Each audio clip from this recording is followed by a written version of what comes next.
আমি ওদেরকে বলছি না, কিন্তু অনেক এইরকম আছে তৃণমূল বিজেপির পয়সা খেয়ে পেট ফুলিয়ে বসে আছে।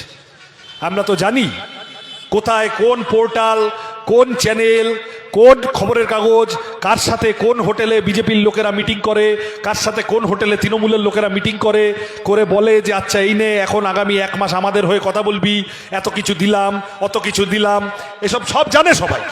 আমি এটা ঠিকই, যারা এইসব চালায় তাদেরও পেট টেট চালাতে হবে, না বাপ বড়া না ভাইয়া সবসে বড়া রুপাইয়া। কিন্তু তার মধ্যে দাঁড়িয়ে সুতরাং মিডিয়ার সাহায্য বামপন্থীরা খুব পাবে তা না। জ্যোতিবাবু যেদিন ক্ষমতায় এসছিলেন সেদিনও আনন্দবাজার, যুগান্তর, অমৃতবাজার জ্যোতিবাবুর পক্ষে কথা বলতো না। বামফ্রন্টের ভরা বাজারে বর্তমান পত্রিকা, প্রতিদিন পত্রিকা, খাস খবর বামফ্রন্টের বিরুদ্ধেই কথা বলে যেত, তাই তো? তাহলে বামফ্রন্টের হয়ে কথা বলতো কে? বামফ্রন্টের মিডিয়া কে ছিল? বামফ্রন্টের মিডিয়া ছিল পাড়ার লোক। পাড়ার চায়ের দোকানে, তাসের আড্ডায়, বিয়ে বাড়িতে, লোকাল ট্রেনে, অফিস যাওয়ার সময়, ধানের খেতে লাল পার্টির কথা মুখে মুখে মুখে মুখে মানুষের কাছে কাছে ছড়িয়ে যেত। সেই কাজ আপনাদের করতে হবে।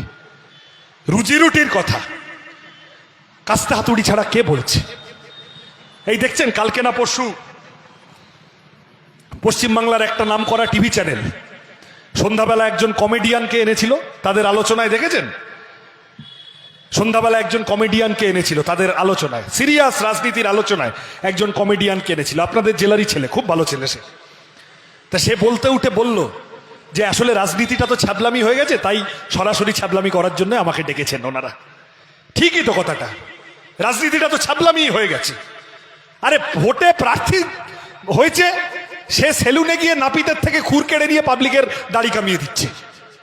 ভোটে প্রার্থী হয়েছে, জোর করে গিয়ে ঘুটে দিয়ে দিচ্ছে, জোর করে গিয়ে রান্না করে দিচ্ছে। এগুলো প্রার্থীদের সব এই ছবি তোলার কাজ নাকি? স্টান্টবাজি করতে প্রার্থী হয়েছো ভাই? তোমার পার্টি, তোমাদের দুটো পার্টি, বড় ফুল ছোট ফুল, তোমরা বিধানসভাটাকে চুরি, জোচ্চুরি, ডাকাতি, খেউড়, ফাজলামোর জায়গা বানিয়ে দিয়েছো। শেষ কবে বিধানসভায় 100 দিনের কাজের টাকা নিয়ে আলোচনা হয়েছে? শেষ কবে বিধানসভায় ঘরের টাকা নিয়ে আলোচনা হয়েছে? পশ্চিমবঙ্গ বামফ্রন্টের আমলে ধান চাষ, সবজি চাষ, মাছ চাষ, পাট চাষ, আলু চাষ 1 নম্বরে ছিল কৃষিতে।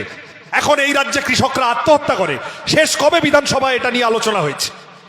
ফসলের দাম পাচ্ছে না, সারের দাম বেড়ে গেছে, বীজের দাম বেড়ে গেছে, পেস্টিসাইডের দাম বেড়ে গেছে, ক্ষেত মজুরের রোজের টাকা কম, সব অন্য রাজ্যে চলে যেতে হচ্ছে কাজ করতে।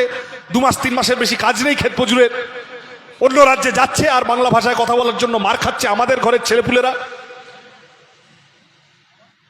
শিল্প নেই, কলকারখানা নেই, হাজার হাজার সরকারি স্কুল বন্ধ হয়ে যাচ্ছে, কাজ নেই, হয় বেকার, আর না হলে যারা বেকার নয় তাদেরও কোনো ইনসেন্টিভ নেই, বোনাস নেই, ওভারটাইম খাটিয়ে নিচ্ছে নামমাত্র মাইনেতে। জীবনের নিশ্চয়তা নেই। জীবনের নিশ্চয়তা দিতে হবে আগামী প্রজন্মকে। এই নিয়ে শেষ কবে বিধানসভার ভিতর আলোচনা হয়েছে? বুকে হাত রেখে বলুক তো তৃণমূল বিজেপির নেতারা।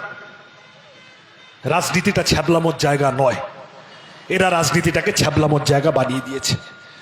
রুজি রুটির কথা রাজনীতি থেকে বাদ, মানুষের মাজা ভেঙে দিচ্ছে, দিয়ে লাস্টে গিয়ে 50 টাকা কি ওই 1000, 1200, 1500 টাকা দিয়ে বলছে এই নাও অনেক দিয়েছি, এর বেশি চেও না, ফটো। এবারে দেখেছেন তো বেকার ছেলেপুলের জন্য এরকম একটা প্রকল্প করেছে, তারা বেকার ছেলেপুলে দাঁড়াচ্ছে লাইনে, তারা ওই 1500 টাকাটা নিচ্ছে, নিতে নিতেও তৃণমূল সরকারকে খিস্তি করে দিচ্ছে। তারা বলছে যে এই 1500 টাকাটা জিনিসের দাম বেড়েছে, কাজ নেই, বাধ্য হয়ে নিচ্ছি, কিন্তু আমার আসলে একটা 30,000 টাকার চাকরি করার কথা ছিল, সেই চাকরিটা তুমি তৃণমূলের সরকার চুরি করেছো। সুতরাং PSC, clerkship, SSC, TET, police, ওদিকে দিল্লির সরকারের যা সব চাকরি আছে, রেল, ব্যাংক, হাজার হাজার লক্ষ লক্ষ শূন্য পদ, ভ্যাকেন্সি, এরা ফিল আপ করছে না, চাকরি দিচ্ছে না কম বয়সী ছেলে মেয়েদের। এরা চায় সব না খেতে পেয়ে মরুক। এই দিয়ে চলবে আগামী দিন। আমার এত খারাপ লেগেছে, আজকে সকালবেলা আমি এসছি